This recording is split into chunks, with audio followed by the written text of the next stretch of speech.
I'm not trying to like say Sozin's a good guy, but I'm always like, what happened to make you that way? Every no mustache man comes up with the same idea when they grow that mustache, and it's I will conquer the world and kill all of that people. What beards are superior? It's the exactly beards are superior. beards, no mustache. That's why Ira has a beard. See? Avatar: The Last Airbender, the live series, the only live series that I recognize that even exists in this reality. There is no other live series that's ever existed. No, none other. Don't know why we have to make the distinction, but none. None other. Just for you, that might be in the weird mandala effect thing out there.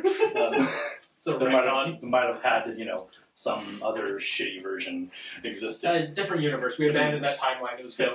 Yes. Timeline. Cool. But no, so something is like the last ever, like this new version, like there's some things they did really awesome, and there's some things that I'm like, okay, I get it. And there's some things that were like Easter eggy that was like, oh, that's nice, a little Easter egg for us that watched the anime and watched like the original series on Nickelodeon. Yeah. But it's also, there was some of those Easter eggs that I was like, yeah, I would have rather you actually did the episode about that. Yeah, I can definitely agree. Throughout the whole series, they definitely cut out a lot. They combined some things, but yeah, I see what you mean with the Easter eggs too. Like, Korra's grandma gives you the actual original intro in the episode now. That. Yeah. As soon as she starts talking, I was like, this is the intro. And I just smiled and loved it. And I loved that. Like, I loved that that's how it went in. As well as like, so about it, just complete spoilers for the entire thing. Like if that wasn't clear, if you're clicking on something mad spoilers, that's talking about review or reflection of the last Avatar, Avatar, the Last Airbender. He's not the last Avatar. He's the last badass one, but no, just kidding. Whoa, spicy takes. Spicy. No, just kidding.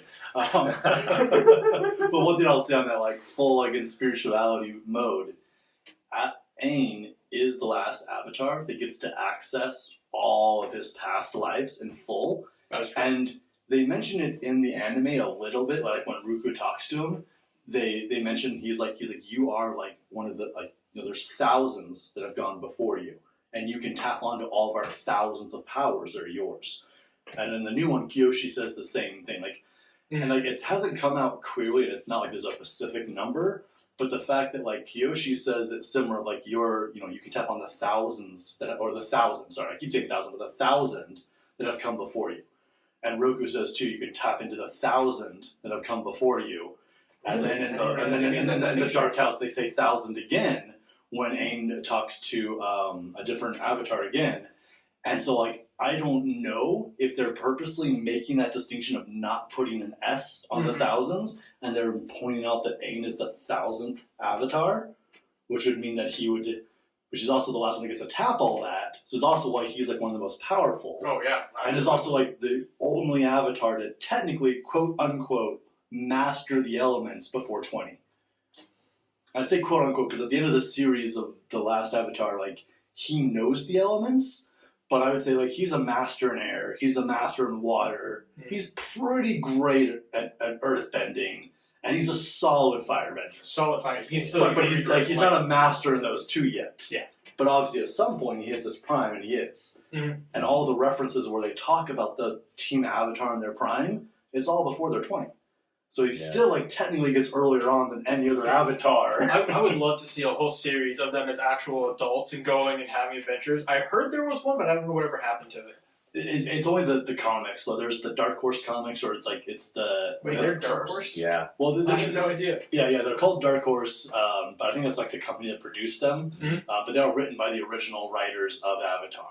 And they go through pretty much, like... I mean, it doesn't, like, take you up to core. It doesn't take you up to, like, Aang's death or anything like that. But there's a lot of good stories in there that are, like, consistent. But I would love to see an actual version of that. And I do know that Avatar Studios did mention that they had 3 movies coming out in 24, 25, and 26. But I haven't heard anything since 2023 when they mentioned that. Yeah. We have a new anime series come out, and then 3 movies coming out, which we don't know if those are going to be Aang and his story, or if they're going to be anything to do with the new Avatar in his story. Yeah. But and they did confirm that the new avatar, unless they decided to completely change this, is going to be male Earthbender. Yeah. Which is very interesting. Which, I mean, in the cycle, it goes that way. It does seem to switch back and forth between male and female as well. Like it's a karmic cycle with all of them too. Mm-hmm. There's a lot there too. Like there is a male female. It does go through the 4 elements. I just love the idea of. We saw how Aang, he goes through as an avatar learning from first the perspective of air and how to adopt the other perspectives, even though he started out with air. And then with Korra, jumping ahead, you see her with the same thing with water. Now we get to see it with earth. And all the difficulties there, trying to do the other perspectives. We saw with Aang, jumping ahead again, that he has issues with specifically earth, because air and earth are complete opposites. Mm. And so I wonder how that's going to work out for an earthbending avatar when he has to finally learn air, how that's the inversion of that concept. I'm fascinated. Yeah, fascinated too.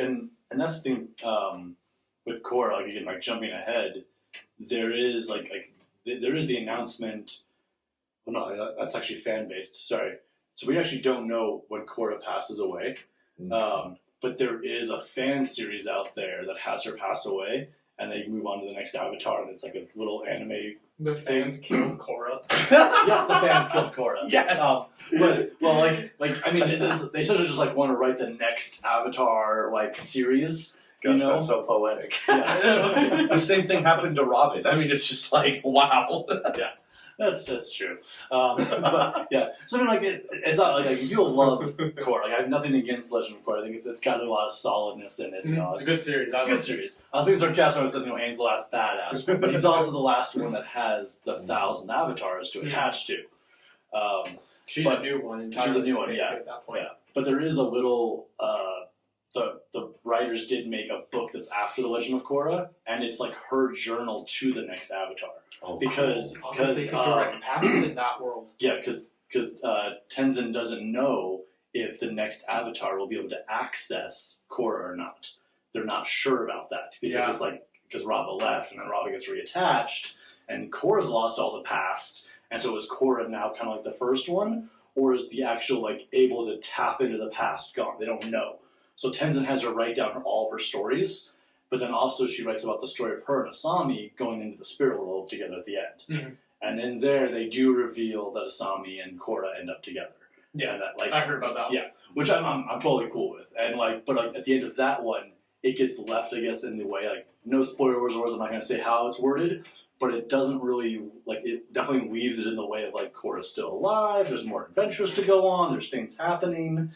But in the fan-based, and I wish I was affiliated with them, and in any way, if you guys can make more money so you can have voice actors with your comic, that'd be great. But it's called The Legend of Genji, and he's a sandbender, and he actually doesn't get discovered by the White Lotus, because the sandbenders are like the swamp people. Yeah. They're outside of the thing.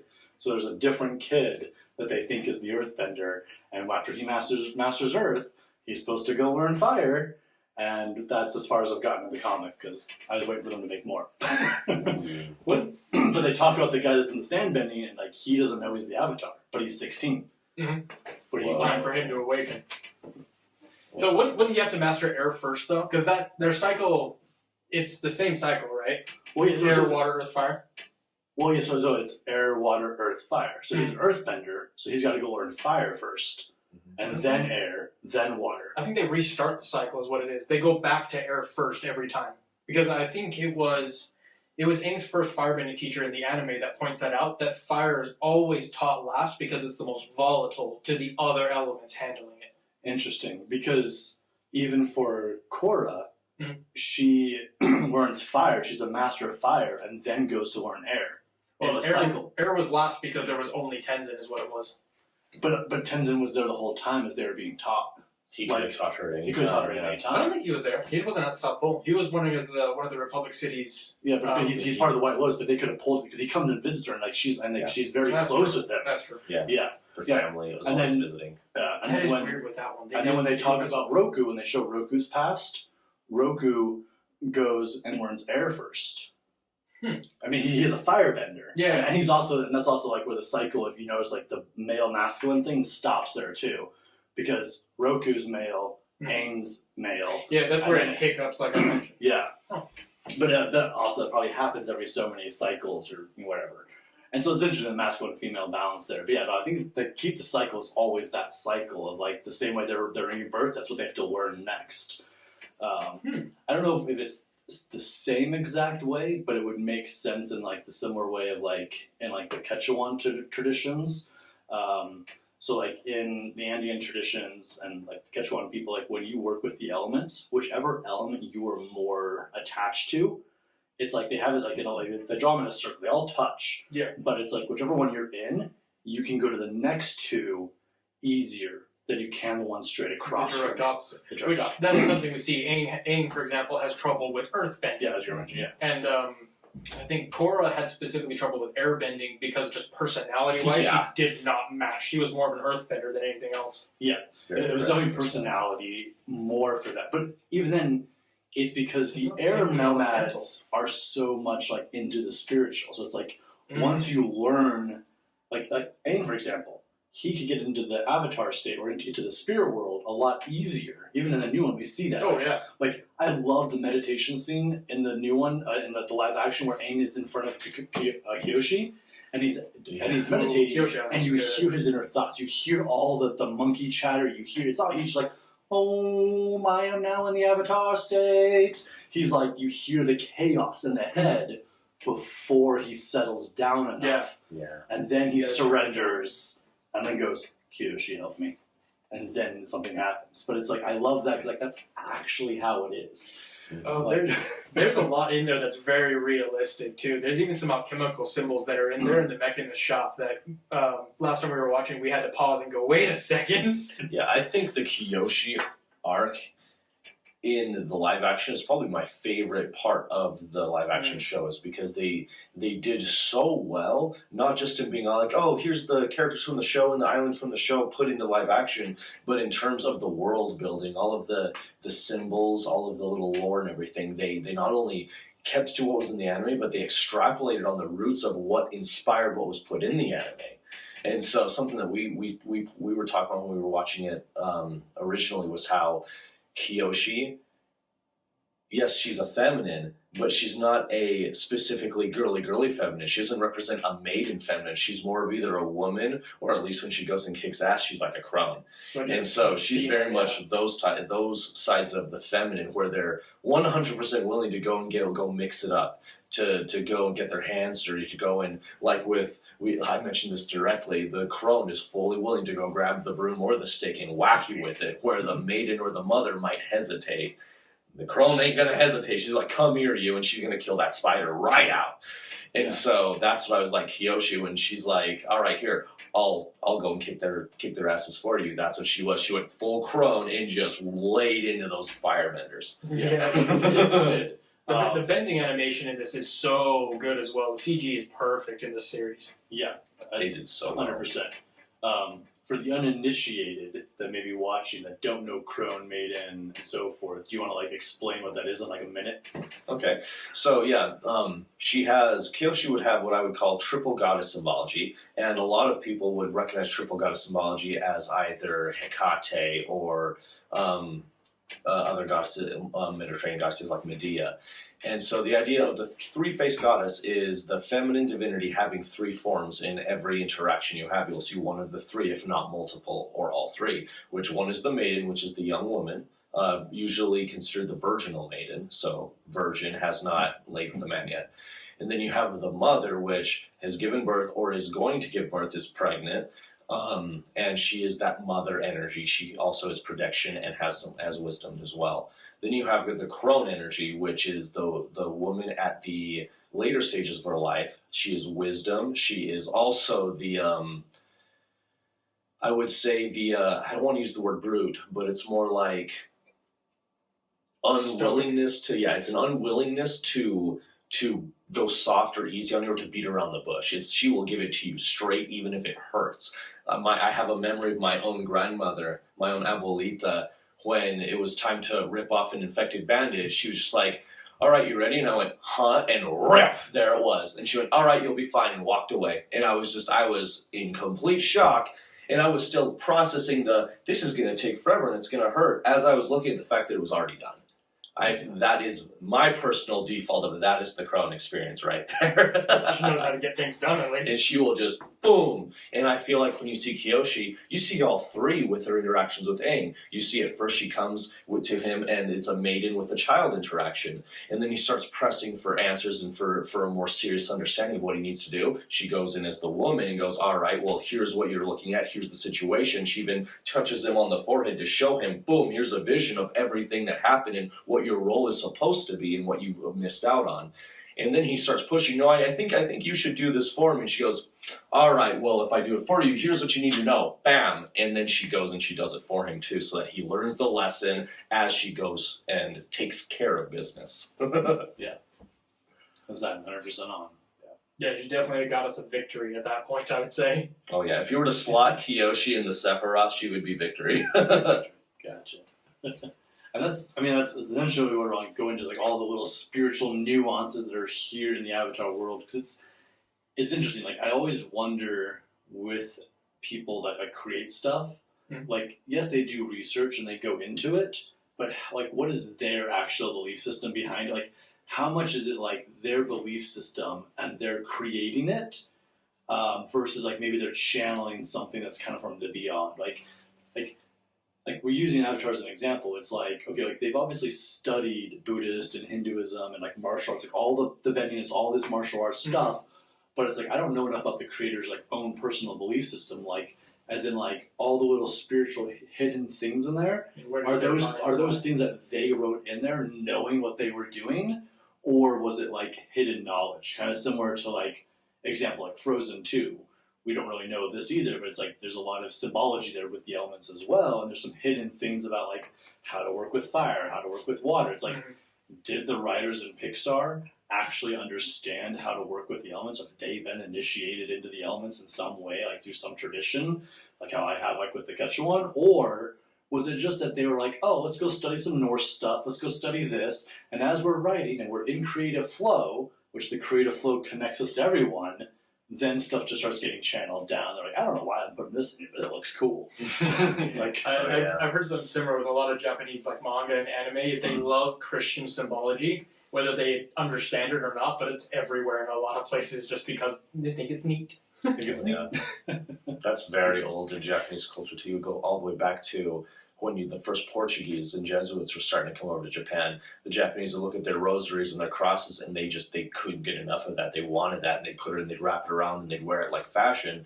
And of course, the Jesuits, Portuguese loved it because they saw it as, oh, they're already adopting our symbols, which means they're a step closer to adopting our religion.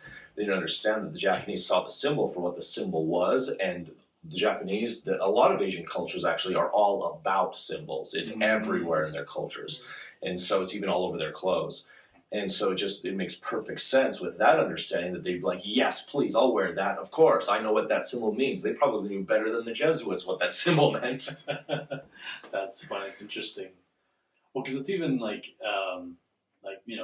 going on that same line of like, anthropology and how it happened, like when people came to like Peru and Brazil and so forth, like, the conquistadors came over and they started, putting in things. There's this art called the mesa, like, and that's like where they would like, do their own spiritual work with, and like you put things on your mesa, like arte, which is like a physical representation of your internal spirit. But like as time went on, they started like including in like the archangels and including in like a lot of the Catholic things, so they could keep doing what they want, like their actual religion, their actual shamanic, indigenous ways, without the other people being like, oh, well, you're obviously praying to Michael. So that's okay. And so it's interesting, you fast forward now and it's like you go to Peru or you go to Brazil and like some of the cathedrals, like there's people there dressed in full indigenous clothing, and it's like there's a mixture of like their culture and the Catholicism symbols, but it's like the way that they view the angels is so much closer to the way like the New Age people talk about angels, where it's like they're not like, not the Christian angels, but they're this energy, they're this vibration, they're this.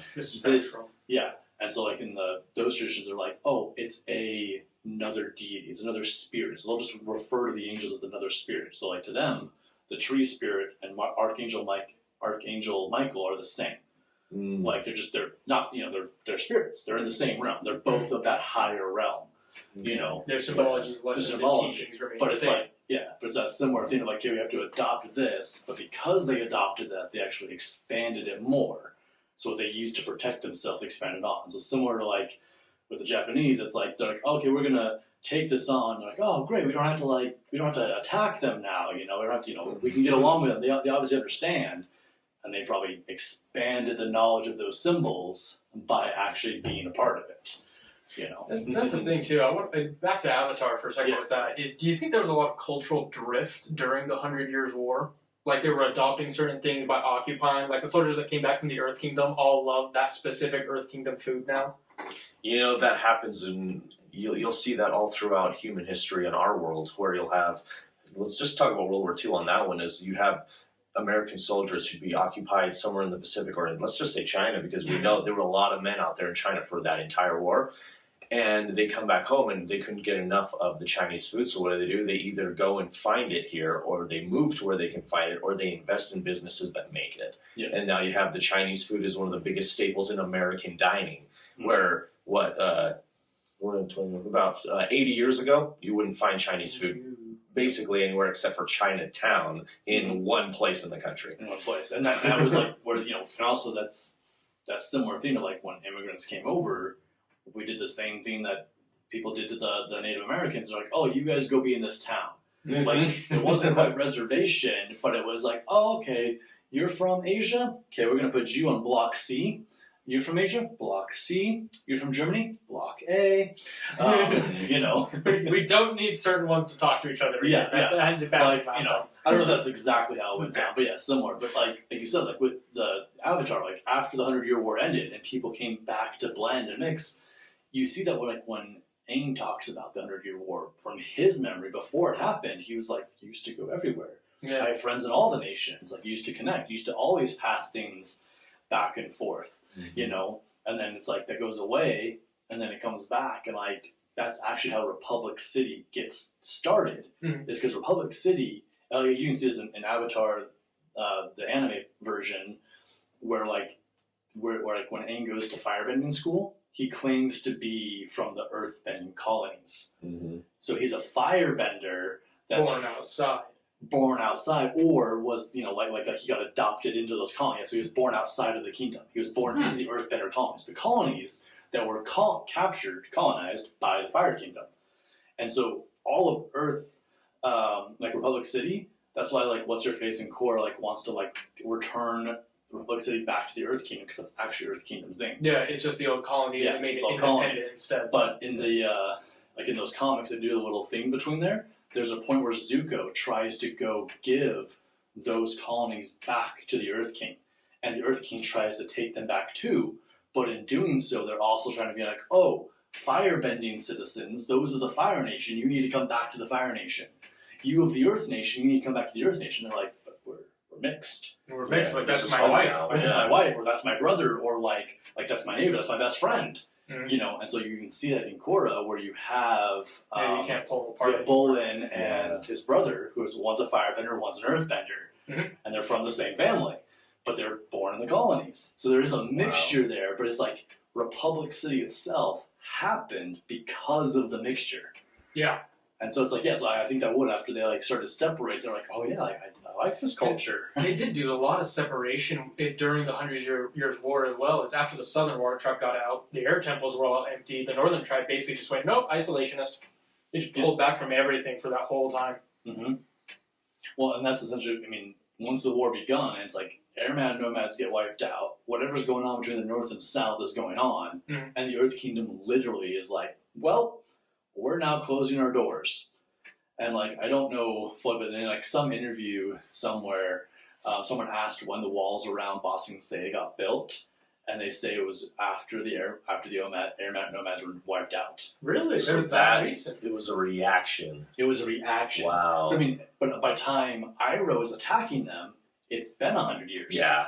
I thought the walls were up during, before even Kyoshi's time, because I think they're on one of the maps in the anime. But I don't know. I don't know. That was the response in the interview, so I'm I want to look into it. It's also earthbenders, so they could just up and down that thing whenever they really wanted. Yeah. Well, and that's what I thought too, but then But that's the thing too. The city has 3 rings too. It has the inner city. Oh, so they And could have just They could have just expanded. expanded. Yeah, Wow. because like you every have time there's another crisis, they bring in the more cityscape. yeah. Because like even like when they're going from like the lower ring to the higher ring, Mm-hmm. you have the middle ring and so forth. But it's almost like the lower ring is like just all those the people that just like The aren't rest. doing so great, like just the excess, like almost like almost like, and that's also where that zoo is. Like the zoo that Aang busts out is in the lower ring. It's not up in like the upper ring. Yeah, he puts it on the outside yeah, now, right? It's not like he took him from the like, up by the king's palace all the way down through all of Ba Sing Se, and then was like, "Here you go." No, they're also lower realm, so it's almost there like would have been more authorities if that had Yeah. happened. yeah. So I'm thinking like that's probably what they more of meant was that outer ring, But yeah, I don't know enough That's very to dive interesting. into it because I haven't read either. There's 2 books out there. There's Kyoshi's story, and then there's also the other nomad, the Last Airbender before Aang. They have like the books on. I haven't read those. Ooh, But, I'll have to look both of them up because Yeah. I haven't either.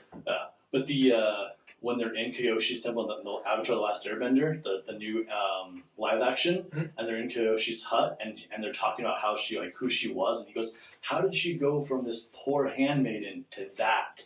And they point at that poster. That's the cover of the Kyoshi book. Oh, that's cool. So it's like we're gonna answer that question. Then they know what they're leading That's to. cool. Yeah, but I was when I saw, I was like, "Yeah, I know that cover, but like it's sitting on my shelf, not being read." Like guilty as charged as most of our spiritual people. Oh yeah. If you relate to There's that, always comment that down below about how many books you haven't read. That you own. That you own, yeah. Not how many you haven't read, but that you own, because I'm especially bad because I've got bookshelf in almost every room, loaded with books, and then 3 boxes also loaded with books. So that was because I ran out of bookshelves. there have literally been times I'm reading a book and I'm like, crap, okay, like where's my bookmark? And I'm like, I had that really cool one I got from so and so, and I can't find it. And then like 6 months later, I open a book that I haven't read in a minute that I didn't finish, and it's there.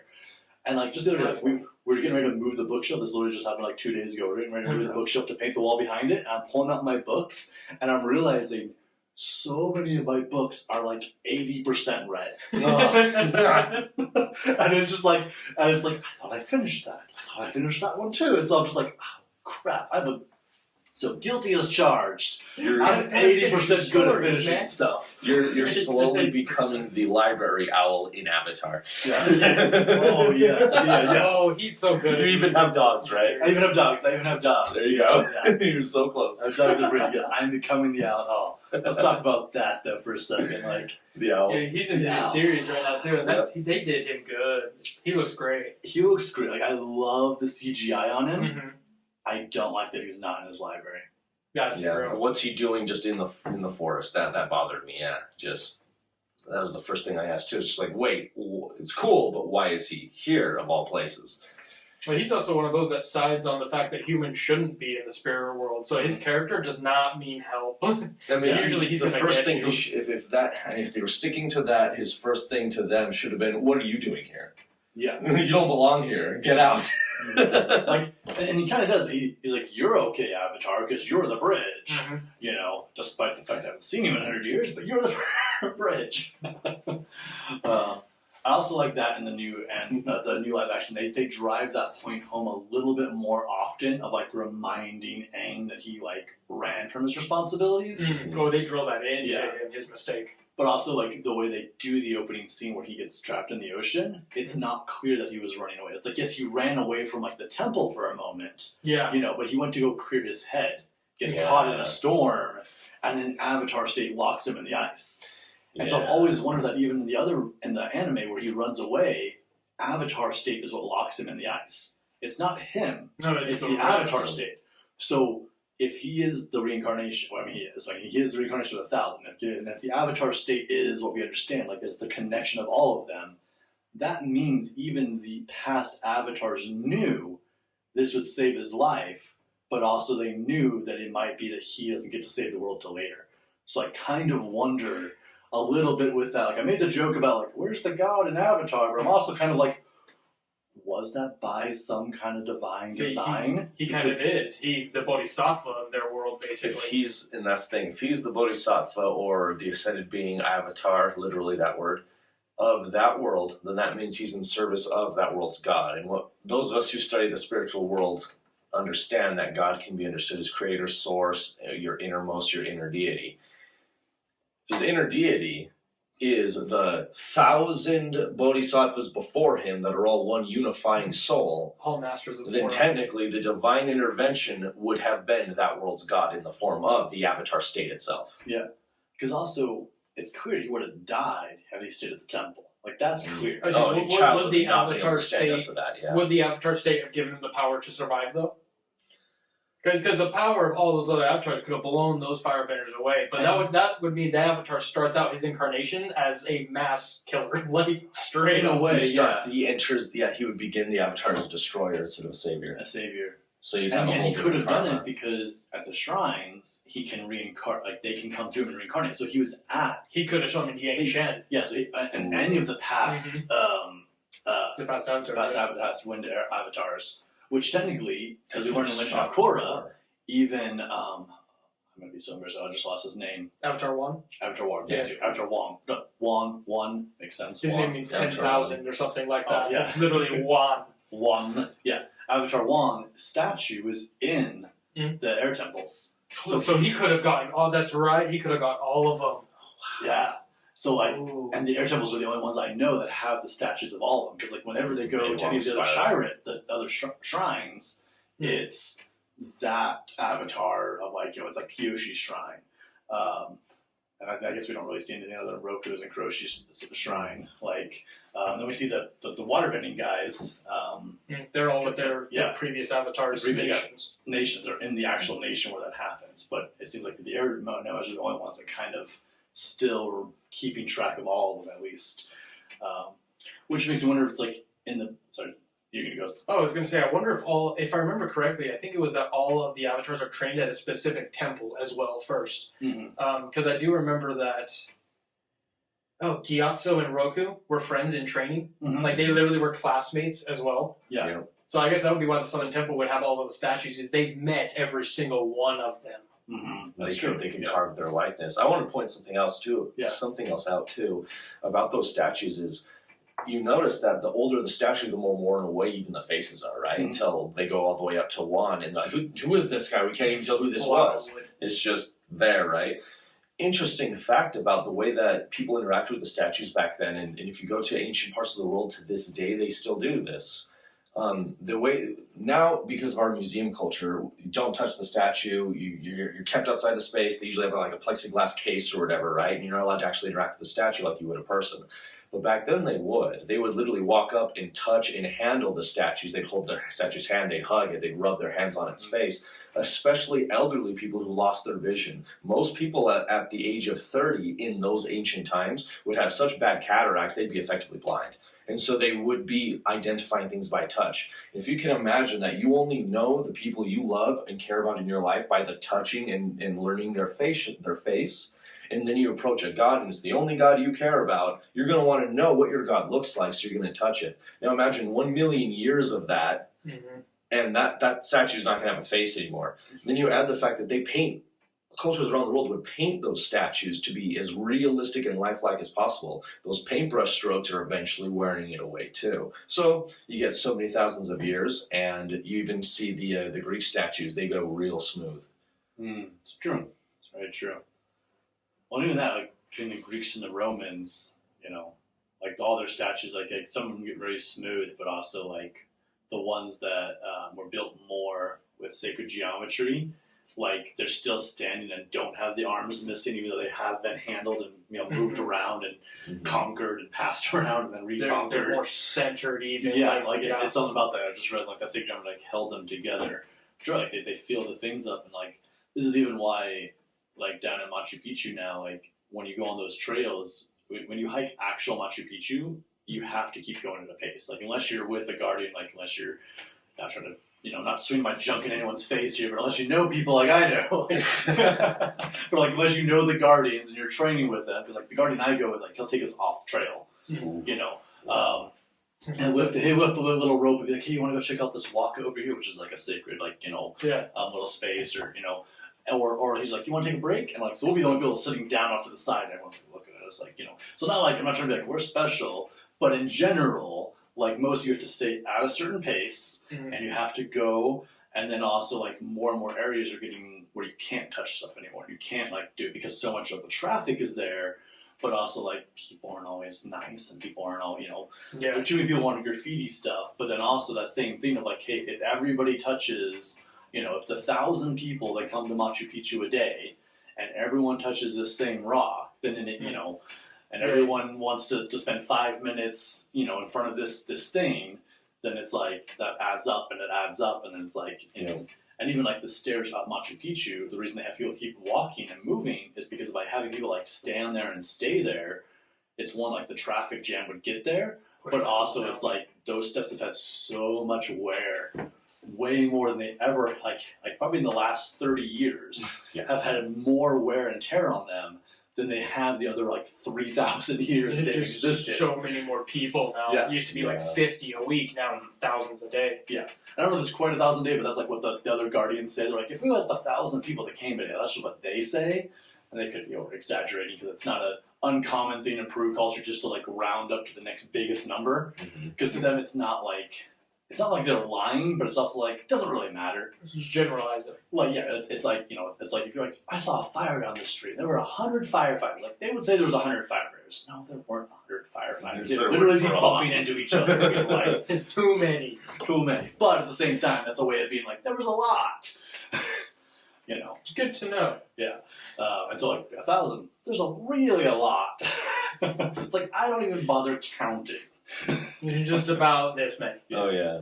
But on that same side, just as far as like sacred things go, like this is like the one thing I'll say in my little PSA, like if you are out in sacred nature, if you are out doing things, like just be respectful of it. Try to be nice to it. Like don't leave your trash, and like, but at the same time, like do touch the rocks, do touch the earth, touch the tree. The tree wants to be touched. Go hug it. Go hug it. Like spend time in those areas. Just be respectful of it. Mm-hmm. But also, if you see some wild animal, don't give it a hug to give a selfie. You don't need to be in the picture with the wild animal. Give them their space. For sure. They're wild. They're wild. We're having more and more incidents with bison here in Utah right now too, because they're starting to migrate back down towards the freeways and things. Fun. And oh man, they'll tip your car even. Like up north, you mean? They're I-80, right outside the main city of Taylorsville. Oh, interesting. Yeah, they're moving down from Antelope flying. Island. I know. If only they were flying. If only they were flying. If only they were flying. Which that's a thing too, because they did actually wipe out the air bison in the anime too. Did they where did they actually get them back from? Was there just a random herd on some mountain that survived? So 2 notes. Do you want to go? Go for it, because I'm sure you've got a better structure than me. Oh, okay. I was just gonna say, I mean, maybe not better structure. I should say it's like one, I'm going to have to look into like the bison getting off Antelope Island, because as far as I was concerned, they can't. Water level's been low this last year. We've had a really high level because of like the last rainfall. Anyways, we'll look into it. But no, I'm just curious. Like it's more of like I want to know more about that specifically. Because See, I've now lost track of which bison we're talking about: water bison or flying bison. We're gonna talk about both here. We're talking about both now. But no, like as far as the ones here on Antelope Island, because like tours out there, like I want to know if they're somehow leaving the island and migrating off, because like that would be a huge deal for them out there. That'd be a huge concern about. It is. That's why they're trying to raise the water levels again. Okay. Yeah, that's why that's been going on for the last year. Of like, we need to put more water in there. It's not just because of the salt desert thing, but bison. But bison, well, and also there's a little arsenic down at the bottom of the lake. And Just a tad bit. And if the lake was to dry up, then none of us could live here. And by none of us, I mean like anyone that lives under 7,000 feet in Utah. Yep. So, also Utahns, if you weren't aware, We could all go at any moment. Water is vital in the we have desert. 9 years until the Salt Lake dries up. So do your rain dances, do your snow dances, pray to the deity of your choice, bring that rain and snow. But no, with the air bison, so back to Avatar. We're kind of all over the place here a bit, but the air bison, it's just that it is. But the air bison, this is where, so like they obviously get discovered again at some point. Mm-hmm. And Tezzin even talks about that a little bit, like in Avatar, like Korra, Legend of Korra. He talks about it a little bit of like him and his dad going off on a trip to the other temples and seeing the bison that were there. And then you have the point where like when you show the new airbenders getting their bison, it's the fire sages and the White Lotus are there in the background. Mm-hmm. But and so I'm saying that all because like when we go through in the last anime, like Avatar: The Last Airbender with Aang, in the anime, we have the temple he's born in, the Southern Temple. Yes. There's skulls and there's skeletons. We have the one which I think is the Eastern, where the people that with like the wheelchair kid is actually so like in the anime. I think he's in the Northern Temple. He might be in the Northern Temple. Yeah. I think you're right. He's in the North because they're going to the north and they find him. Mm-hmm. Yeah. So in the Northern Temple, which in the live action, the kid in the wheelchair and his dad is a scientist, they were actually living in air temples, but instead they put them in Umashu. But that's okay because Umashu. It's a couple episodes later that happens anyways. Skipped a few things, but Squish. But it's okay because it makes a good story, and I kind of like the little Jet. But we'll come back to Jet and all that in a second. Oh yeah, that was good. I like that. But with the bison though, so the Northern Temple they have that guy. So obviously no skulls, no bones. But when they go, so it is the Eastern one. When they go to the Eastern one, but you see a couple cobwebs and bones in the background. Just a tiny bit. But when they go to the upside down one, which is the Western one, there are no bones. Mm-hmm. And we see that one for a lot longer than the Eastern. Because the Eastern one, they just stop by and they keep going, I think. Yeah. The Eastern Temple is the one that Aang has the spiritual journey with the Guru Survivor with. The spiritual, and so like in that one, thank you. That's like, I was starting to remember, why were they actually doing that? No, it wasn't the whole Team Avatar, it was just him. And in all of those scenes with the Guru, there's only one time they're actually in the temple. The rest are by a waterfall. Oh, yeah. They're in an underground zone. They're working their way up the mountain. As they're doing the 7 chakras, they're starting at the base of the mountain, and they end with the crown at the top of the mountain. So they're only in the temple when, I think even then, we don't see Aang in the temple with him. We see Appa in the temple with the Guru when the Guru finds Appa from getting stolen from the Sandbenders. Yeah. So my whole thing with the Western Temple, with the upside down temples where there's no bones, I think those air nomads got away. And I think they were taking care of the air bison. I don't have any facts to back that up other than the fact that, Appa's only air bison, and then suddenly, though, there's hundreds, if not thousands of them. And so similar to, Antelope Island, which is here in Utah where the bison are, the reason that Antelope Island has bison is because there were men that as they went to go settle in California, they knew the Union soldiers and colonizers hadn't been nice to the bison. So they brought 13 of them out to Antelope Island and 20 of them to Yellowstone and a couple other places. And they dropped off to places that were heavily Native American populated or that were semi-protected by the Native Americans because they knew they wouldn't kill them anymore. Yeah, they maintained this. And now we fast forward 200 years, and bison are so plentiful, we get them on the menu in Salt Lake, or we can get them at Whole Foods. Yeah. Any of your Whole Foods, you can go, which is great meat. Wow. But it's and I'm not, sorry, vegetarians, not sorry, but there's no hormones in them. They work out all the time. They weigh 2,000 pounds and can run 40 miles an hour. They're not fat. They're healthy, and now we're healthy. And I like it. It tastes great. But please click bison / go. Just kidding. there's no affiliate for bison meat. I wish I had a bison meat affiliate. Right. The funding deal of a lifetime. The funding deal. But that same concept in Avatar makes me wonder if someone took a small number of them and cultivated for them the entire 100-year war, and then you have Aang who lives to be I think he's 80 or something like that when he passes away. So you have 180 years plus of them taking care of them, then, Korra shows up, and because she's the next one. It's at some point during that 180 years, it's when Tenzin and Aang obviously reconnect with them and they bring all the bison, but it's if they were just somehow kept safe and untouched, because on Antelope Island, they keep the number at 700 for the balance, but that means every year or every 2 years, they have to do the bison roundup where they send them off to other parks. Or they auction them off to restaurants and so forth. Hunting or things like that. And so but also, at least our bison can only have one baby at a time. I'm pretty sure air bison, I know it's an anime, and I'm going to use some science in an anime that doesn't have science probably, but I'm assuming an air bison can only have one baby too. They are pretty big animals though too, so. But also, I don't know. You saw those babies, they're when you see baby Appa, Like That's true. he could Yeah. make Aang right then. At that point, you got to look at either like buffalo and elephants and rhinos and other big mammals, land mammals like True, that. they do. And they have one baby. If that would be an anomaly to get twins. Like our baby bison that we get on Randolph Island, like they come out at like 200-300 pounds. Wow. Like there's Heavy like I'm baby. 220 pounds. Like it's bigger than I am as a baby. Jeez. So it's like I guess what I'm saying is it's like I don't think there's like there's not maybe not thousands quite yet No, there in, definitely would be in some. Avatar, but there's definitely there's probably not tens of thousands, or there's probably at least 1,000 or so in Avatar by that point. So that's my theory / Yeah, they gotta slowly repopulate their native regions. Mm-hmm. Ooh. Somehow during that explanation, I kind of like got this idea of, did the Cabbage Corp guy figure this out with cabbages, and that's why you always see him with a carriage full of cabbages, always going to try and sell them? Is he also like planting them? He's Not like Johnny planting Appleseed, just everywhere and just travels. I mean, Cabbage Corp ends up being like a worldwide phenomenon, and does. he is everywhere in that show. There's no way he's just literally going around just like, I'm going to sell this one bag. Where's he getting all the cabbages? And the amount he's getting that he can lose entire wagon loads left and right and still just replace it and keep going. True. This guy's already roaring. He's already probably planted secret farms everywhere.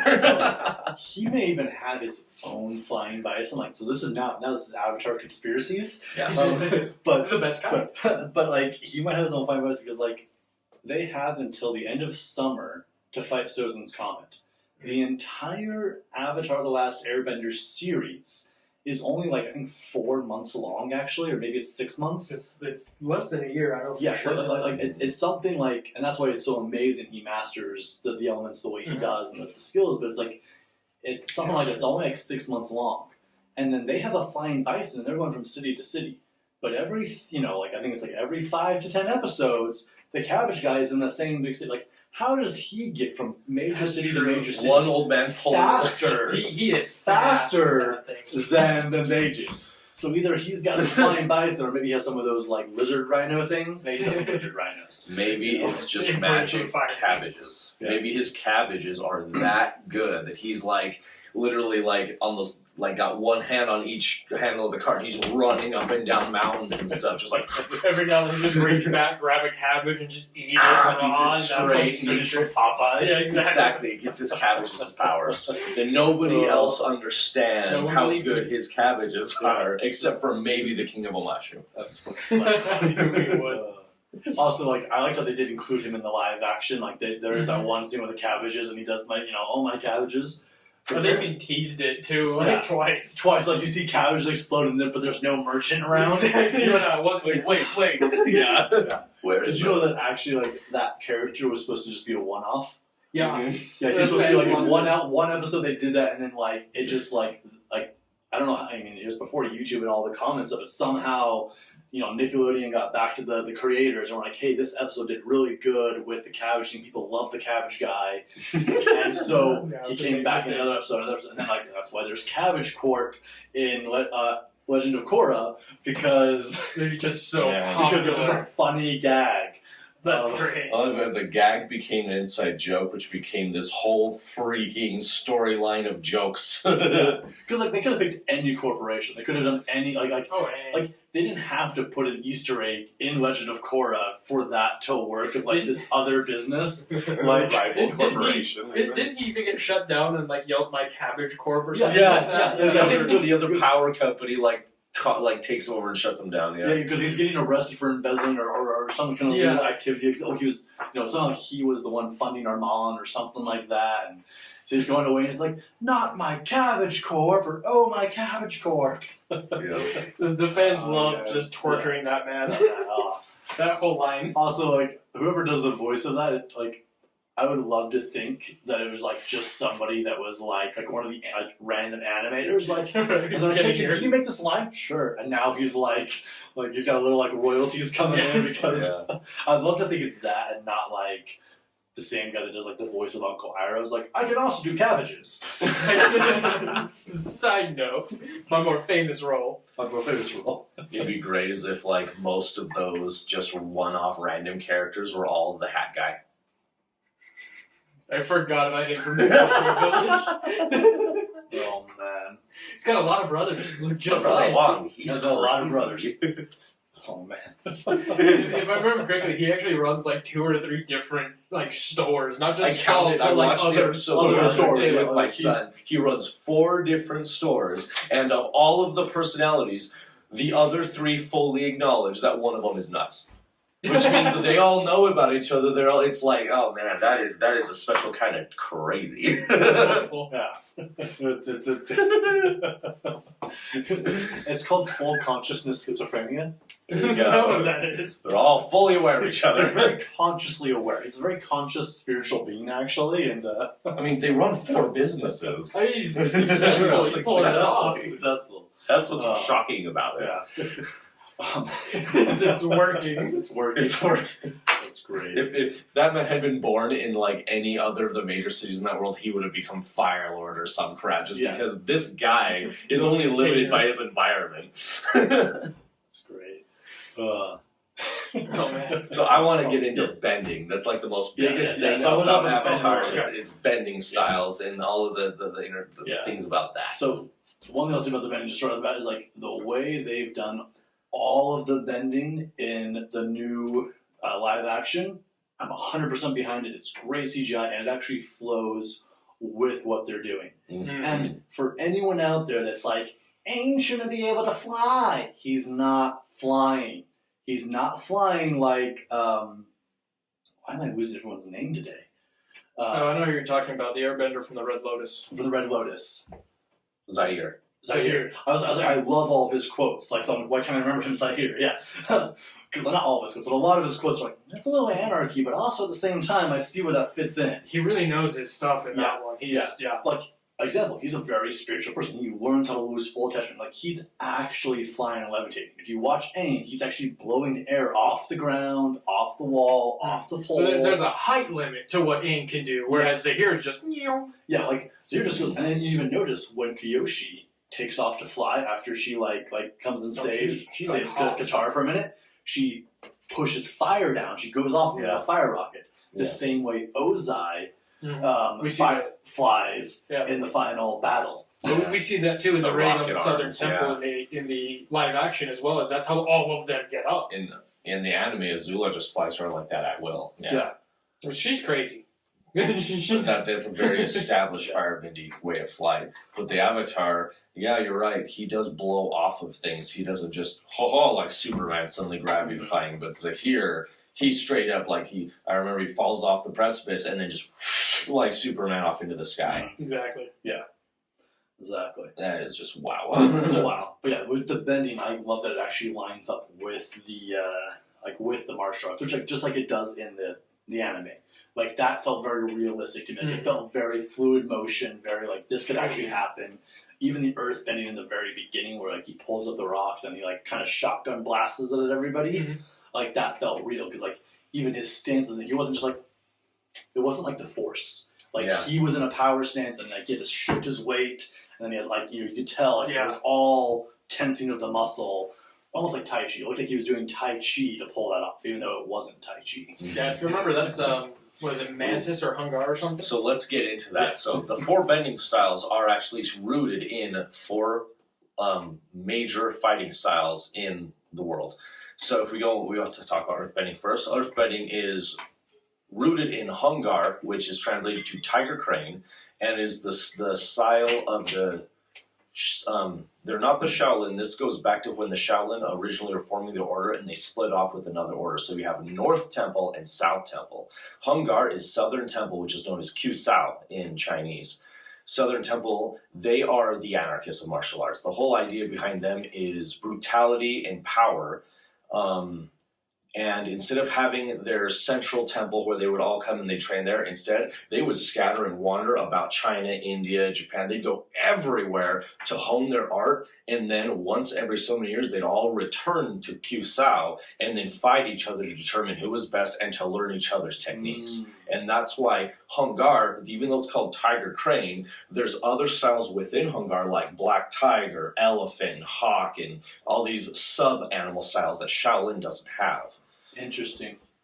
So do you think like kind of into like Avatar, like with Toph when she's in the underground fighting ring in the Last Airbender, and they're all like in the ring. Like, you think that's like an homage to that actual tournament? Like, you come with your styles and battle. Yes. And they're supposed to be teaching each other, but it's become Gladiator because everything in Avatar: The Last Airbender is the disharmonic version of what it once was 100 years ago. Oh yeah, that's. I'm glad you pointed out. So you will have in especially South Asia, you will have martial arts orders that descend into these fighting death ring type of tournaments. In China and Japan, you have the whole Kumite thing where it's a structured martial arts tournaments. You have to be part of an established dojo. You have to have all these masters that everyone approves. There's a whole ring of judges. There's layers and categories to the fight itself, to the tournament itself. But then when you go into the South China, South Asia, what you see instead is blood sport. You see the underground fighting tournaments where it's just literally fighting to the death. There's no hold barred because they see it as, like I said, with brutality and ferocity and brute force. It's about how can I disable, destroy, kill the opponent as quickly and efficiently as possible, rather than showing any kind of restraint or trying to worry about saving lives or do I disarm the opponent. So think about it like this, and you'll see this in Hung Gar. If somebody throws a punch at an Earthbender, the Earthbender isn't just going to slap their hand away. The Earthbender's block is a strike. And because it's about matching, you'll hear this when Toph is teaching Aang, matching force with force. If there's going to be any level of resistance, the resistance has to match or exceed what it's resisting against. And so that's why she'd throw the boulder down the hill at him, is because he had to learn to overcome not only the weight of the boulder, but its density and momentum of its driving force to crush through him. And so Hung Gar, that's why the styles are about low forms rising up and then striking out. I was trained in Hung Gar. I learned it while I was between 20 and 23. I studied Hung Gar up to a certain level. Hung Gar isn't your belt style where it's white, yellow, all these different colors up to black. It's two colors. It's you either don't have a belt or you have the sash of the master. And it's one or the other. And so Hung Gar, when I see it used in the TV show, the anime, as well as in the live action, I look for my own style, what I was trained in, what I've seen my masters and the other students that were way ahead of me, what they were moving, how they moved, how they walked, stood, all of that. And I am happy to say that when I saw it in the anime, holy crap, I was like, wow. But when I saw it in the live action, I was seeing it like in the anime again. It was I was watching my own masters, my own co-students performing on screen. So the scene, that first intro scene where that Earthbender's fleeing the Firebenders and he's on the run earthbending, that I found so cool because you'll see in a lot of movies they'll be like, oh, this is karate, but you won't see karate on the run fleeing or something, or like in a real human life situation or in an alley or something. You'll see these theatrical performances. In that scene, you see what it looks like to have to use a fighting style like that on the run against many opponents and having to come up with how to do multiple ranges, because in martial arts, in a fight, you do have short, medium, and long range. You still do, even if you're not even talking about weapons. And Hung Gar does, in earthbending, all the bending do bring in weapons too. The weapon is the element as an extension of yourself. Which, I mean, as an example, like the non-benders, which I want to include that as like a fighting style as we get in here. Like going to Earth, like let's go to Wind next. But just to mention the non-benders, it's like a lot of the non-benders do use weapons, but they're taught like real people. Like you see Sokka when he learns the sword, he's taught that the sword is an extension of his body. And he's like, so it's like my soul or something like that? And the teacher's like, no, it's like your arm, just a really longer, sharp arm. Like, but that's like it's funny, but then like, it makes me laugh. And then I'm like, but you think about the way like the bending is, it's like, no, it's still you. Because even you see when he earth bends and he kicks the scroll, like he pushes the earth to bounce the scroll up. But the way his foot moves isn't like this, I'm stomping on the ground and now it's going to pop up over there. It's almost as if he's seeing himself kick the scroll himself. And so that movement makes the earth go with it. It's like the earth's an extension of that kick. Perfect. And it doesn't pop up and then like go at it. Like it actually comes up at a weird angle. And the other guy actually has to They do it very well with that. The martial theory throughout the whole show is just, it's good. So from Hung Gar to, let's go the opposite, like so I'm going, the opposite side of it now. All right. So that the Airbenders, like what's their style? Airbenders, that one's really cool. I had to write this one down because I've run into the style with another student before, and so I didn't study it, but I learned it from having to spar against him and going, what the hell was that? But airbending is based on Baguajang, which is, translated to English, is the 8 trigram palm. Those anime fans will immediately recognize this from Naruto, the whole Neji and his 8 trigram palm, 12 trigram, 36 trigram, 108 trigram, and like all that crazy awesome. That is literally what that was based on, was in the 8 trigram palm style.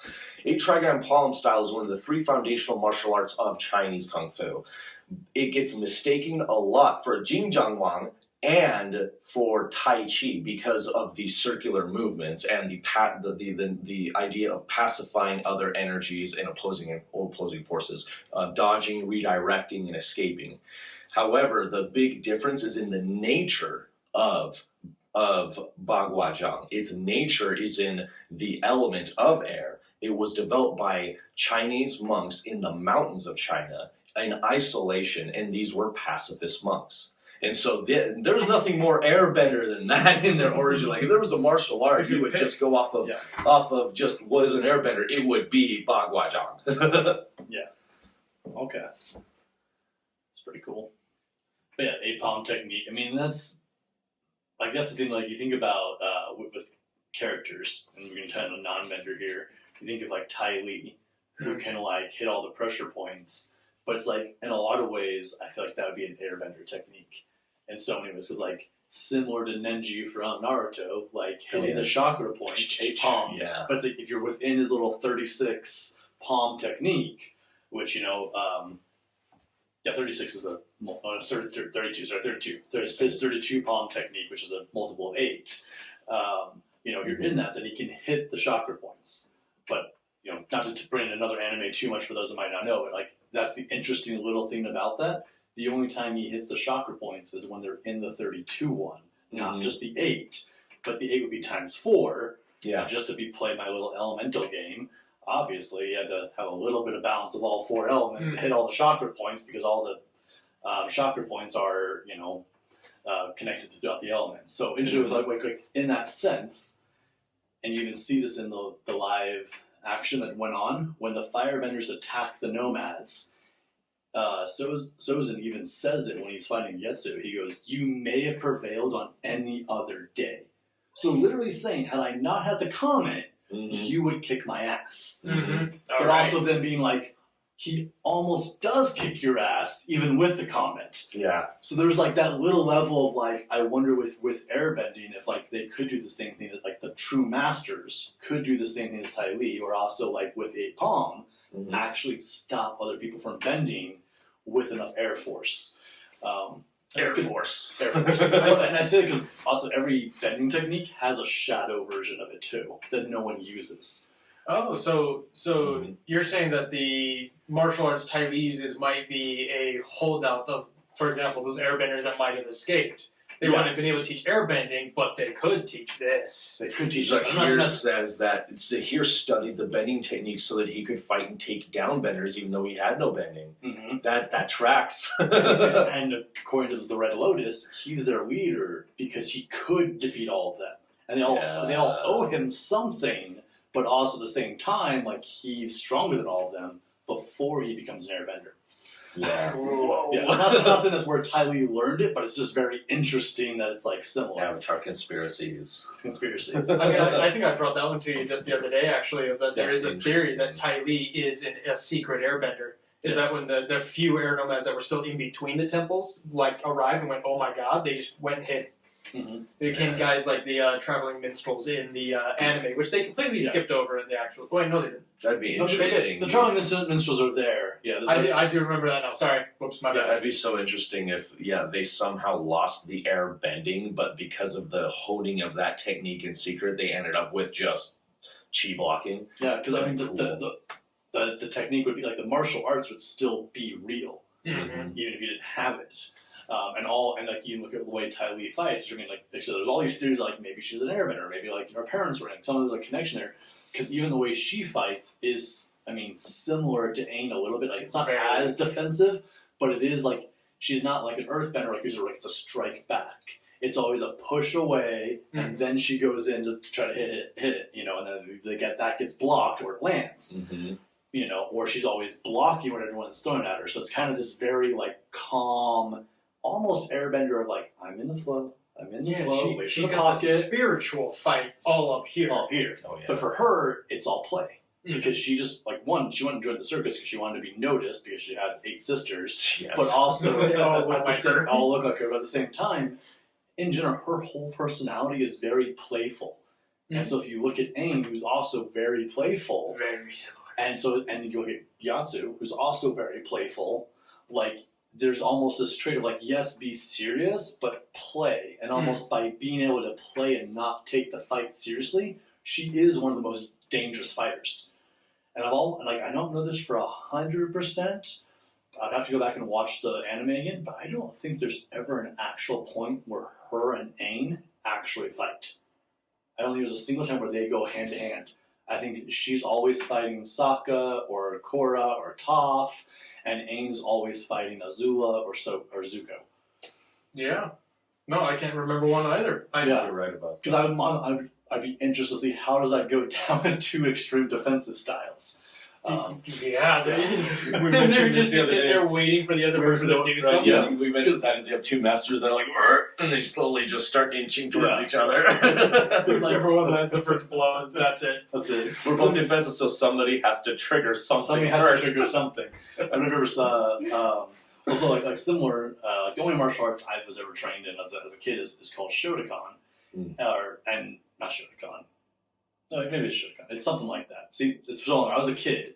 We forgive you. You forgive me. Thank you. Thank you. I think I can't remember rightly, but like it's actually a style that was designed to be the defensive against Taekwondo.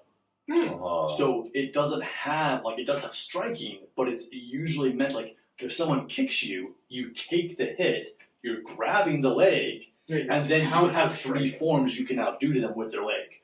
And one ends in breaking the leg, the other 2, you know. So it's like it's all about this. Like it's only taking what's coming at you and turning it. I mean, they have all the other moves too. So it's like you learn Taekwondo through it, but you also learn all the stuff that's like really that's like okay, yeah, this is how you do this move. This is how you do this move. You know, and now this is how you reverse that move on the person. So it's always like how to do it, how to get out of it, how to do it, how to get out of it.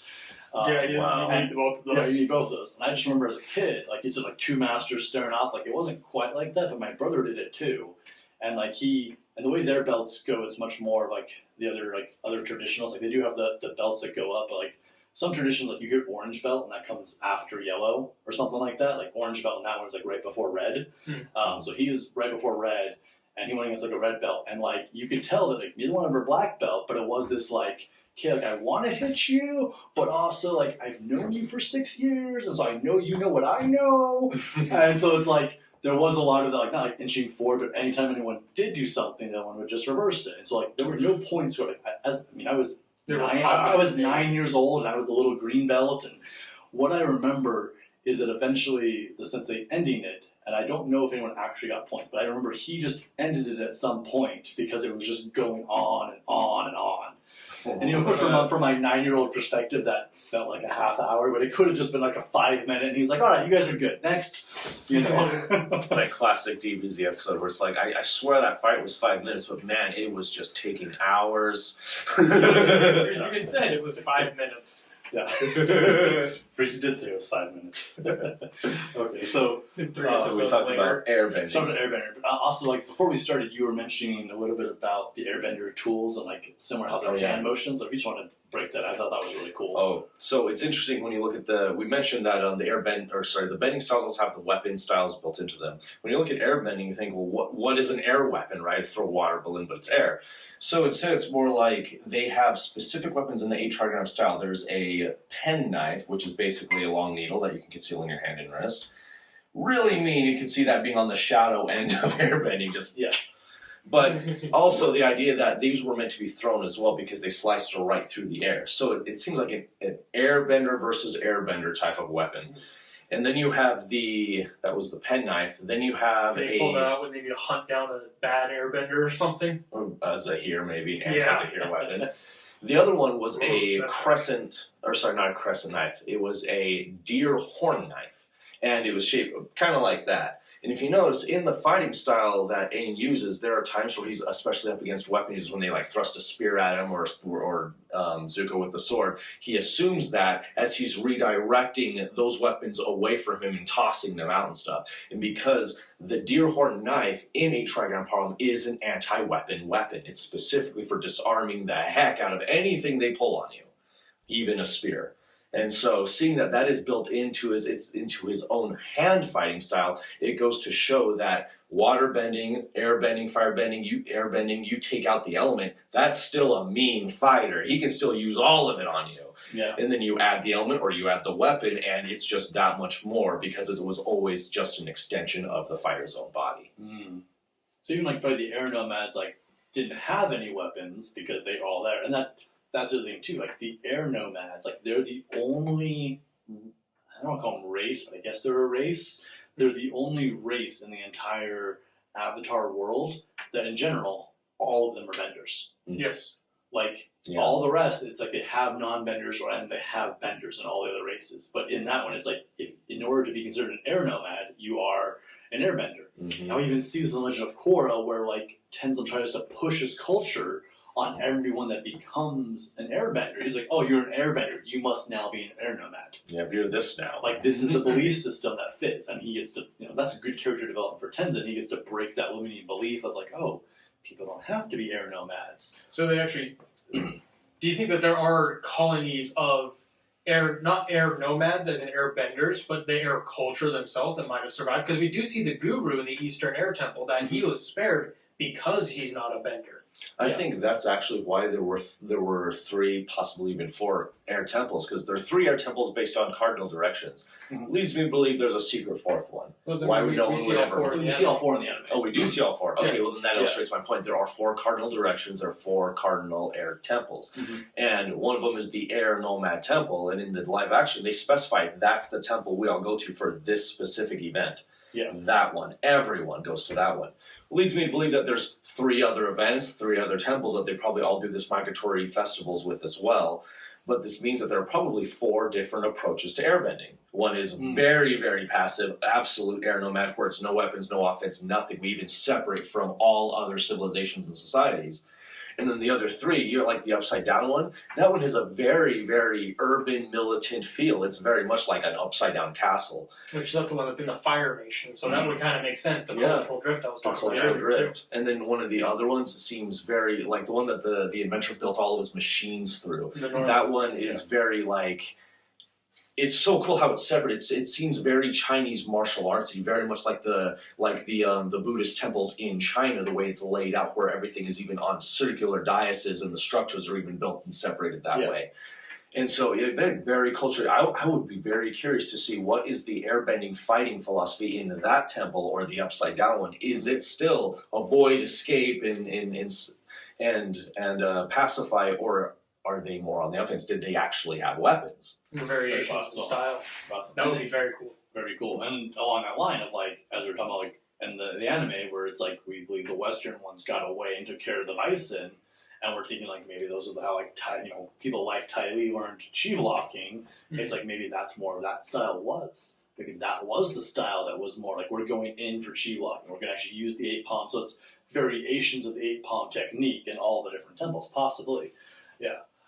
To be interested to see, And I've thought about at times about how creators. some of the bending styles you can use the element to augment what you're doing. Yeah. I wonder if in the airbending style, talking about the chi blocking, if maybe the way it kind of bridges into there is if maybe they figured out how to accelerate their movements with their airbending, so it's not so much a gust of wind punch, but more of a I just poked you so fast you couldn't stop it because I'm now accelerating myself, and that could be why it turned into chi blocking, where maybe she is. Freaking Mach 30. Maybe she has been airbending the whole show, and we've all been watching her airbend. It's just even Aang wouldn't recognize that. And she's using it right here to just accelerate or something. Yeah. like that. I mean, Tenzin looked at the boxing sports versions of bending and went, "That's not bending." He wouldn't even acknowledge them as a style. Yeah.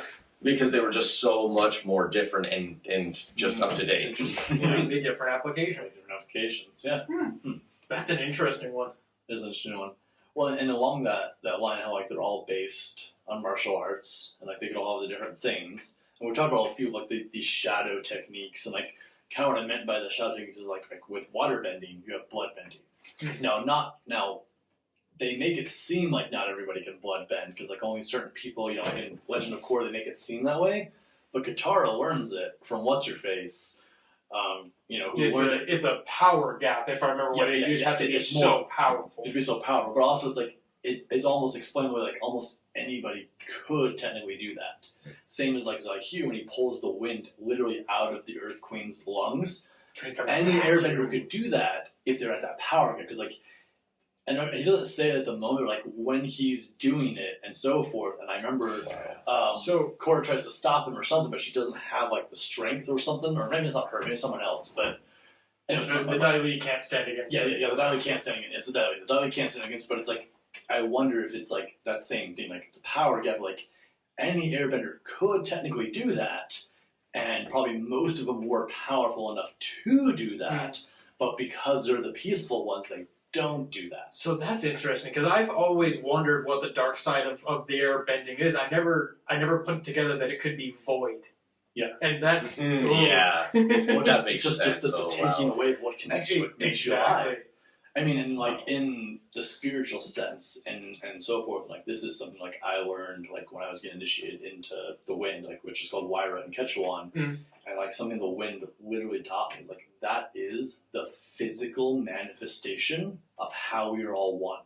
Is the wind, is the air, because the air in my lungs is not mine. The air in your lungs is not yours, and literally in this last hour or so we've been talking. Air has come out of my mouth, it's gone into this plant over here, it's come out of that plant and back into one of your lungs. So it doesn't just connect humans, it connects all living beings have it in some way. And even when you get down to like the atoms and the molecules, either atoms and molecules have ways that water can run through them, or it has ways that air can run through them. Like it's not like it absorbs it, but it has that gappage, the permeability. But like all the cells in our body don't produce water, but they have water pumps that allow the water to move through the cells. Yeah, it's the transfer of energy. So it's like literally the wind is how we are all connected. It's the physical part, of Malkuth. It's the physical part of Malkuth of how we're all connected, because we're all connected spiritually. And we can't quite see that unless you're a man of knowledge or a woman of knowledge. And so I guess that'd be one of the good reasons why they say focus on your breath. Not only because it's something easy to focus on, but because it's like the chakras. Whereas if you only get this, you're gonna get it. Everything you need is technically right there. Yeah. It's the same as so like the Maharishi effect, where like multiple people get together and they meditate in the same zone, and it can like make a ripple effect. This has been taken further now. That like even on the online community where people like will have a meditation recorded online, and then someone else in the future 7 months from now is watching that, but they're tapping into that same ripple effect. It's still occurring. So literally like Om meditations, like when you Om in general, you are actually tapping into the vibration of every other being that has ever Om'd, and no matter what purpose they were Oming for.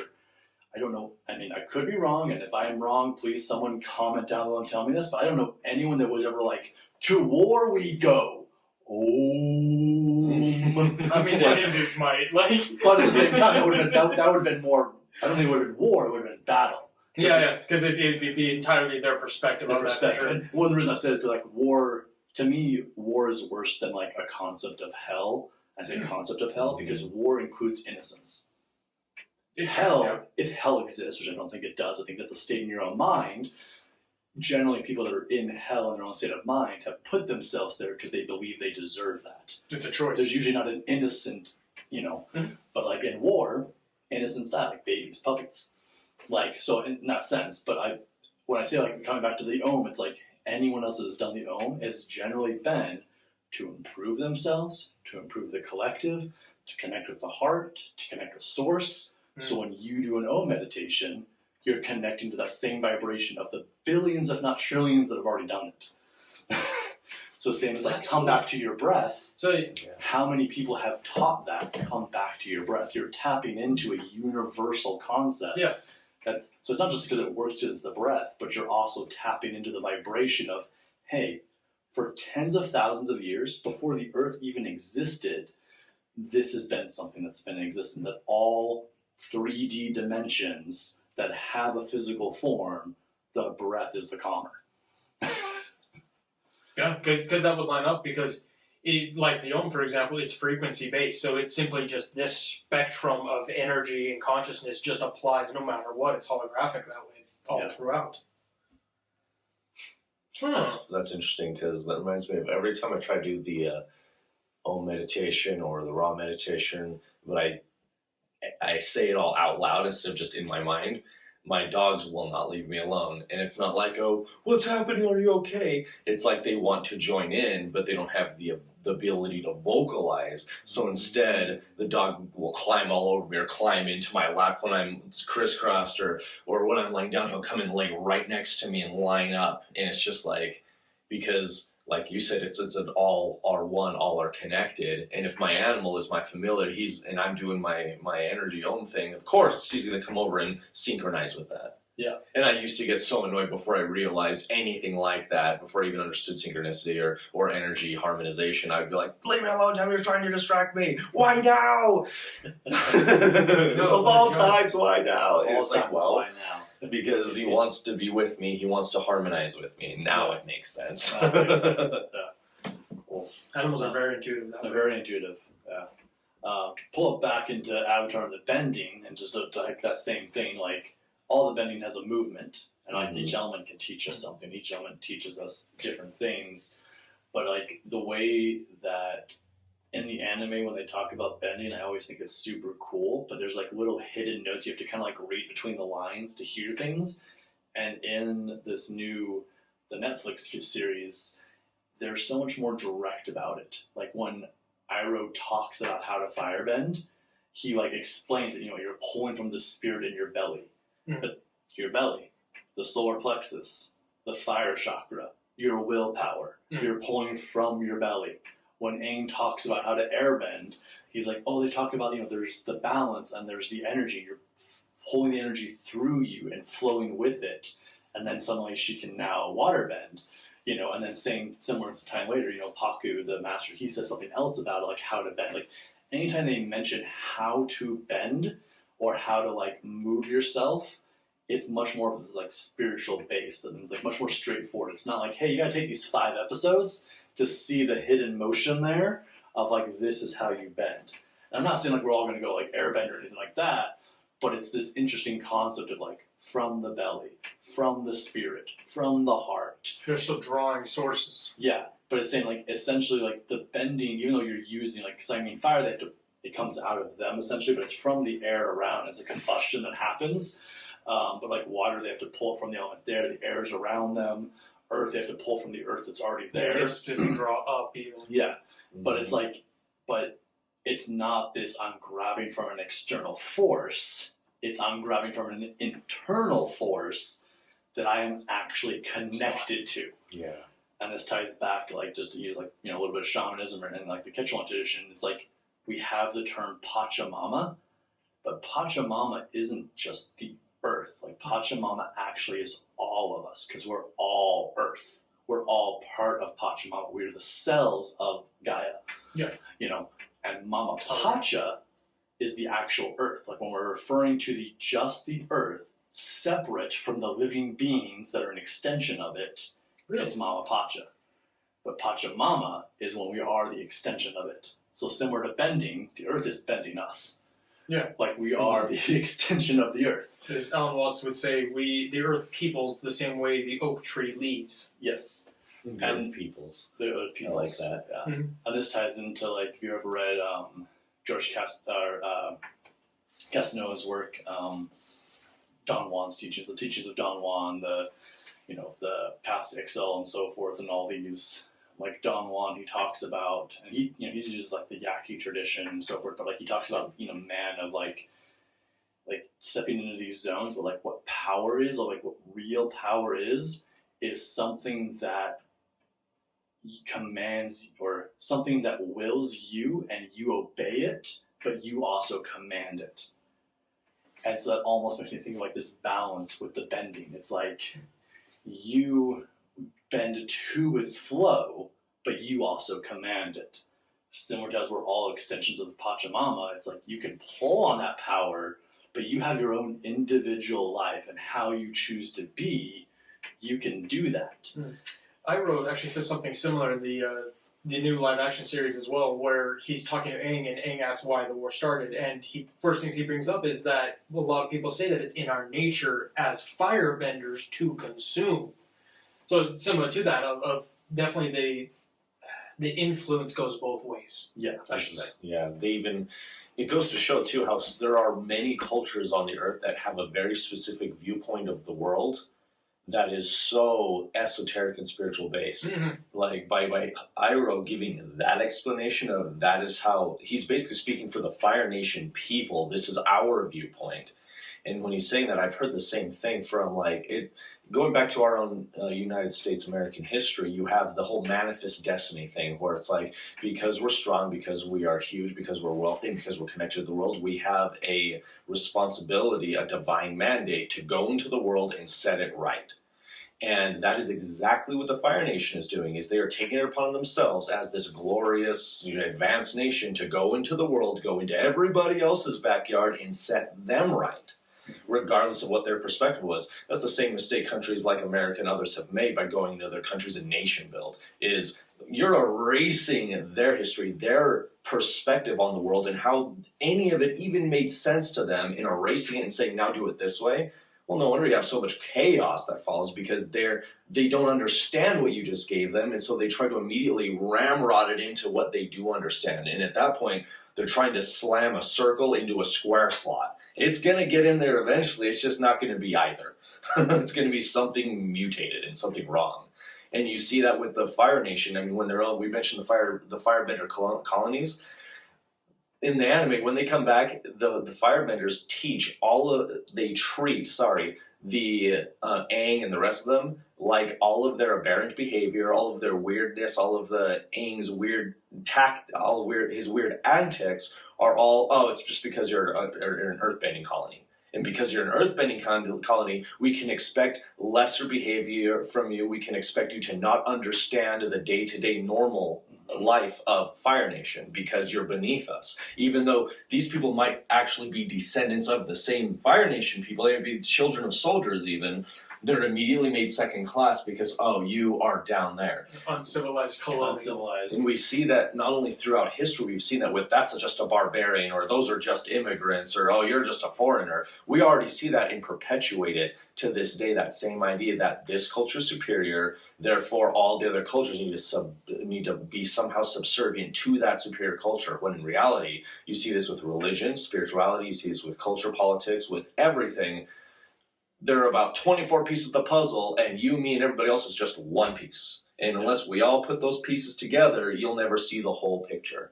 Mm-hmm. And Avatar, there's 4 pieces. And they still managed to screw that up. Fire Lord, what was the first one?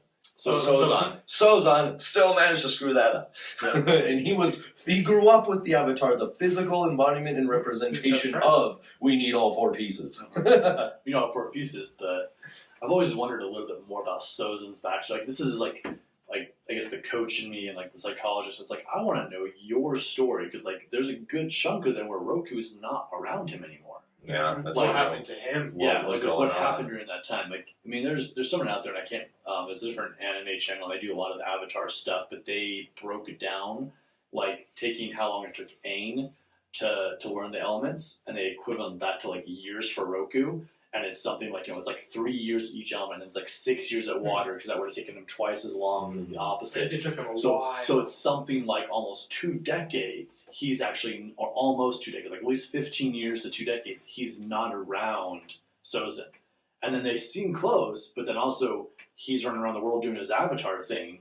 And so it's like they're childhood best friends, but it's like, I would love to say I'm still best friends with like my childhood best friend. I would love to say I'm still best friends with the guy from high school that I was like, we're brothers for life. It's like, no, you just grow apart and we do different things. And I'm sure if we were to connect, you're just different people. You're just different. But it's like literally like my best friend growing up in Missouri, it's like he's a mechanic. And I'm sure he loves being a mechanic, and I don't talk to him. I see him on Facebook, and he has like a little girl, and he seems very happy. But I know if I was to approach him and be like, hey, so you ever heard about personal development? You ever heard about Tony Robbins? Like, not even getting spiritual, but if I just went with a personal development mindset, we might connect again, but probably not. Depends on how big your hands are. It depends on how big my hands are. Yeah. If I'm big like Tony Robbins and I can, have gigantic or something. But, God. You gotta put yourself together. You gotta like put in their face. Yeah, but I would also like that fine. But if I came straight and like, hey man, did you know that like we're all multidimensional beings, and you're not a human being, you're not a human doing, you're a human being, and you two are a multidimensional being having a human experience? He would probably just be like, so mushrooms or what, bro? Like, mushrooms or LSD for you? Yeah. Which one are you on right now? Which one are you on right now? And if I was like, none. But like that's what I mean. It's like. So I use that as an example myself. It's like, and neither one of us are evil people trying to like burn down an entire, none of us are committing genocide. Yeah. We're not raiding air temples here. We're not raiding air temples here, but that same thing of like, okay, like I'm 34, I haven't talked to the guy since I was 18. That's only 16 years. Mm-hmm. Like that's about the time that Roku was just off training. Exactly. Yeah. So like, I'm not trying to like say Sozin's a good guy, but I'm always like, what happened to make you that way? Would love to hear his story. Yeah. I agree. And then same things like because of the way he got shaped, because like even for that time, like the Fire Nation, like they have kind of this like level of fierceness a little bit, mm-hmm. but like even in the live action that the Netflix series that just came out, like we don't really get to see why they're choosing to go attack someplace. Like we don't get to really see like they gives out the orders. That is true. Like to go but like we don't see what's behind. Like yes, he wants to go kill the next Avatar because he killed Roku, and so he knows it's an Airbender. But he killed Roku 12 years ago. Aang's 12. So like, why is he waiting 12 years to go wipe it out? Because he needs the comet to do it. But also, like, at what point did this plan actually come into motion? And when did the Fire Nation turn from the harmonized fire of like, this is warmth, this is where you come, we have a solid base, yes, without like similar to technology. Mm-hmm. Like technology is the fire of today. Like the TV and things like communication, that's the fire of today. It's like that was the societal solid point of kind of gathering together and communal, and like when did that shift to now we're fire that consumes? It's in our nature to consume. When is it in our nature to purify? Yeah. It's like there's somewhere in there where that flipped, and it flipped to Sozin. Somewhere it flipped to Sozin, and it's that simple thing of like someone in power can like flip the whole thing. But then the same thing, it's like once in a generation or so forth, like man can move a mountain, man can change everything. It's like the same thing. I mean that depends. It depends on, to keep it the fire analogy, it depends on who's taking care of the hearth. Mm-hmm. Yeah. They can either keep you warm all night or burn your house down. So I think I figured it out. What happened that caused Sozin to go burn it all? It's the same thing that happens to all of them. Nope. Close. The mustache. The mustache. Every no mustache man comes up with the same idea when they grow that mustache, and it's I will conquer the world and kill all of that people. What beards are superior? It's the exactly beards, no mustache. That's why Ira has a beard. See, if your call to power is this, you're wrong. Anyway, no, doesn't adult Aang not have the mustache, but he does exactly. Have he's beard only. Very Amish looking too, like that right. shaved mustache. Oh man, that's hilarious. Reminds me of like that old thing of like, good cowboys wear white hats, bad cowboys wear black hats. Right. We all know this. Good guys have Why do you have a brown hat? Bad guys have mustache. Yes. Curly evil mustaches or single weird, Yeah, I mean, look at Kaiser Wilhelm. It was the eagle cry mustache of how do you even do that? Lots of wax. Oh man. So you're just thinking of like Full Metal Alchemist, like Brotherhood, like even in there, like the Fura, who was supposed to be like the leader of the great country and so forth. It turns out, spoiler alert, turns out to be a bad guy. Just a little bit of major bad. I mean, just a little bad guy. He also has he doesn't have the Hitler mustache, but he has the mustache. He's got more almost the Stalin stash. Yeah, he's got the Stalin stash. Yeah. He brushes it. He's got a specific comb. But also notice that none of them have a handlebar mustache. So that's the part enough beard to. I feel like the handlebar mustache is the anti-hero, the guy who would be the bad guy if there wasn't an actual bad guy. He's the crazy you want around. So we got to run her up, is what you're saying. Hulk Hogan would have been a bad guy if there wasn't a bad guy. You got to hear it here first, brother. If not for exactly. Okay, who was Hulk Hogan's nemesis? I guarantee you had a mustache. I have no idea. But also I have to laugh because I think he destroyed all of them. Yeah, he destroyed all of them. That's great. We're so far down. Gosh, we were talking about airbending, and then we just went with the wind. Mustaches. We went with the wind. So this is the one of the hard parts about talking about one avatar, trying to put it into one episode. It's a huge thing, but then also I don't know. I don't want to put people as this is your element, but we all do have a core element that we're kind of with.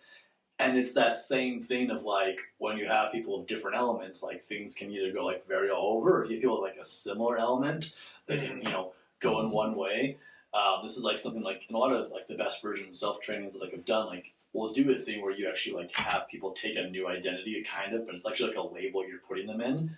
And it is similar to the elements actually, but we don't label it that, but it's usually like lion, otter, dog, owl, and your owls are actually your airbenders. They're the observer. They're the stewardess. They're the learner.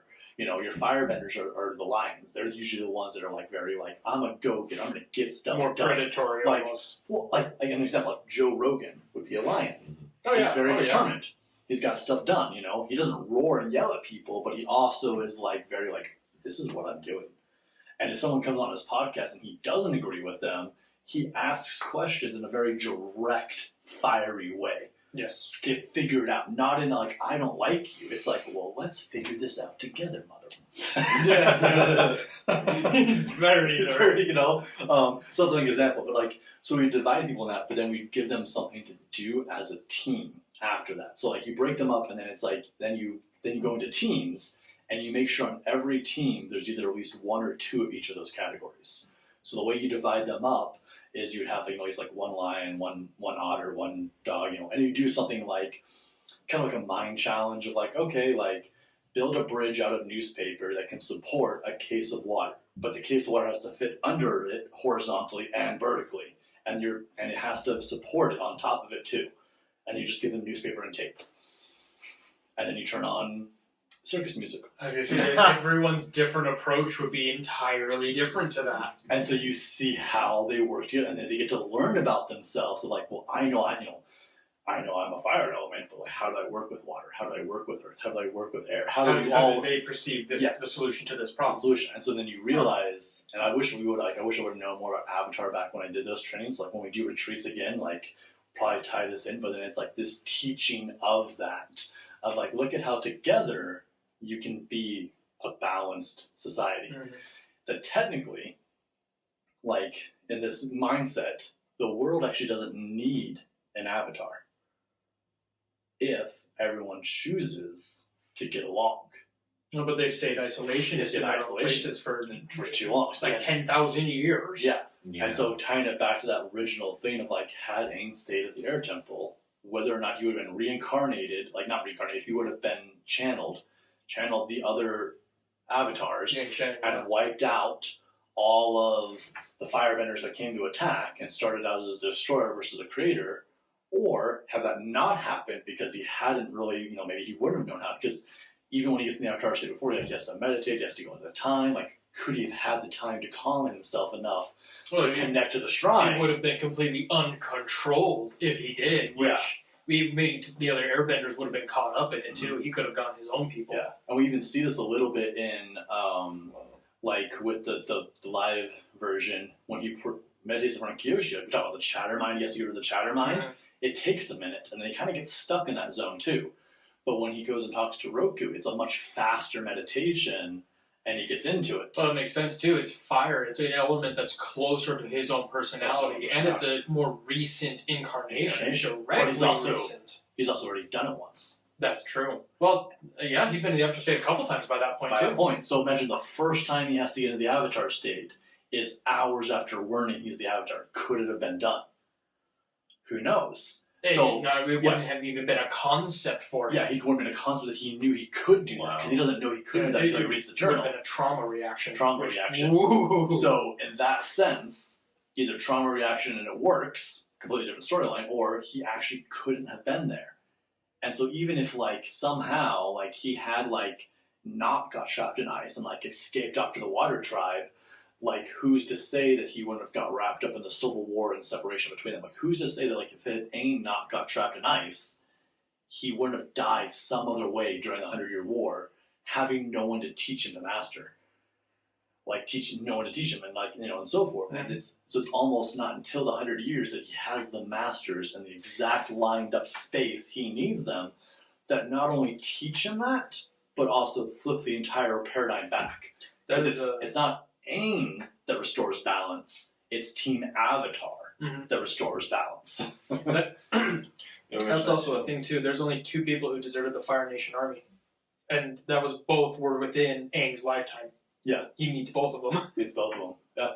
Real quick, I'd like to let you know about my new spiritual app called Golden Shadow, where we have courses, coaching, and community, all designed to improve your mental and emotional health, attract and create the relationships that serve, and increase your abundance in life. With all of the wonderful courses we have, there is also a 6-month group coaching program called Unleash Your Potential, where we dive into the Golden Shadow, which is where your potential is, your unlocked gifts, and the most natural self is. It's the light within the darkness. It's where your truest, most beautiful, most powerful self is. This app is also where psychology, mysticism, and shamanism fuse together to give you knowledge and practical techniques you can use to shift into the you truly desire to be. This is a no fluff, no beating around the bush material that is truly designed to make an impact in the world and create a more beautiful, happier, high vibe world. We are creating a village of individuals who want to see a more beautiful world by improving themselves and the lives of those around them. So if you'd like to join this movement, then click the link down below and come on in. Or if you'd like to jump in with one of our expert coaches to learn more, that link is down below as well. Looking forward to meeting you and making shifts happen together in this world. Peace and namaste.